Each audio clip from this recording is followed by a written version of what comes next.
Have you ever met a foreigner? Did you talk or work with this person?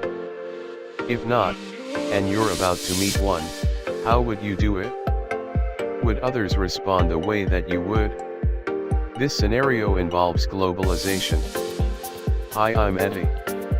Join me as we learn globalization, cultural literacy, and multicultural literacy.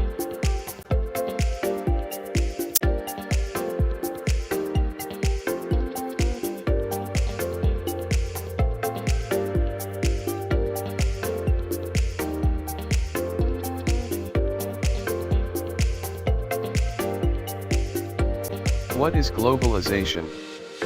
Globalization is a process of interaction and integration between people, business entities, governments, and cultures from other nations, driven by international trade and investment, and supported by information technology. This is according to the definition of the Levin Institute.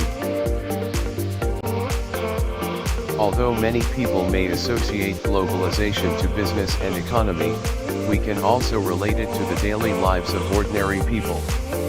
A Korean, for example, studying in the Philippines for several years, may have developed friendship with some Filipinos.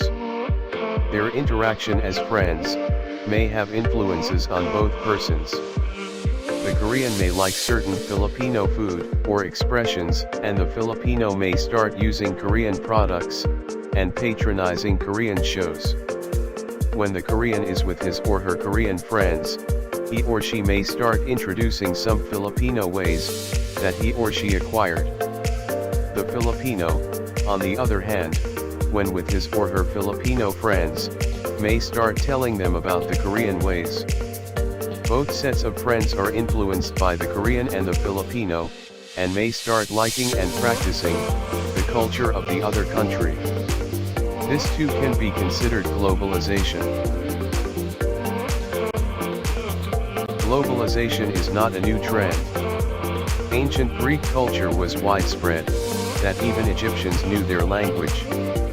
Rome was inspired by Greek culture, that they adopted some of its ways. Chinese and Indian cultures have somewhat become part of our own. Globalization can have the following effects. First, economic, political, military dependence and interdependence between nations.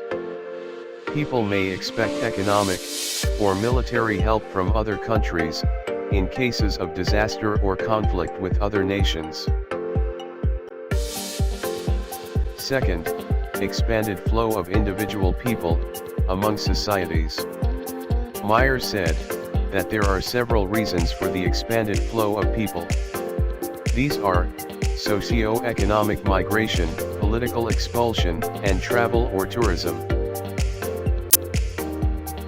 Third, interdependence of expressive culture among nations. Expressive culture is culture that is shown through language, music, arts, and others. Example is the popularity of K-pop groups. And lastly, expanded flow of instrumental culture around the world.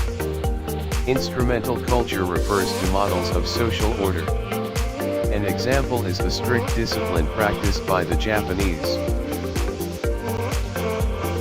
Globalization has negative effects too. Cantor mentioned that foreign capital dependence increases income inequality in 4 ways.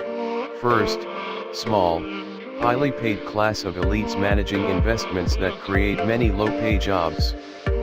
Second, profits from investments are repatriated, rather than invested in the host country, inhibiting domestic capital formation. Third, foreign capital penetration tends to concentrate land ownership among the very rich, and last, host tends to create political and economic climates favorable to foreign capital. Hirsch defined cultural literacy as the ability to understand the signs and symbols of a given culture, and being able to participate in its activities and customs, as opposed to being a passive and outside observer. How is cultural literacy addressed in the Philippines? The National Commission for Culture and the Arts, NCCA, is tasked with the documentation, preservation, and dissemination of Philippine culture. The Philippine Cultural Education Program, PCEP, is a program established by the NCCA. It envisions a nation of culturally literate and empowered Filipinos. There are many challenges for cultural literacy in the Philippines. Appleby enumerates questions arising from scholarly discussions regarding cultural literacy.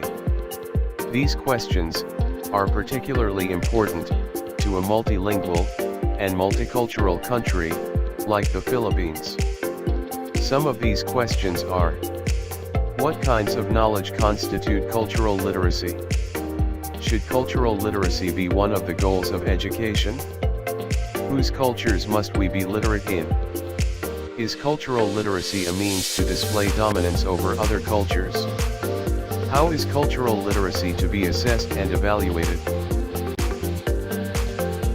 Multicultural literacy, for the purpose of our discussion, is the collection of knowledge and skills necessary to ensure that any communication with any culture different from our own is clear, productive, and respectful, such that their differences are celebrated, and neither culture is demeaned or treated as inferior. What skills and knowledge are needed to be multiculturally literate? Selflessness. One should let go of the me-first attitude. Instead of other people adjusting to you, a selfless person should make an effort to make other people he or she deals with comfortable as much as possible. Knowledge that good and useful things can and do come from those different from us. If we acknowledge that good products and ideas could come from other cultures that we don't know or like, could pave the way for positive, successful undertakings in the future. Willingness to compromise.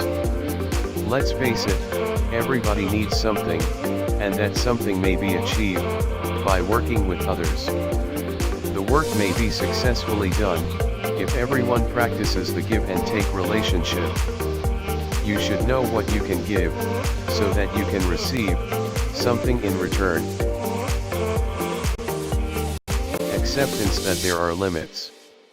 You should always consider the fact that you cannot win in every game, and that you could always get what you want.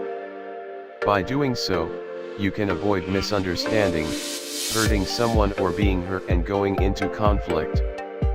Practicing this would help you formulate realistic goals in life. What about you? Have you ever worked with someone with a culture different from yours?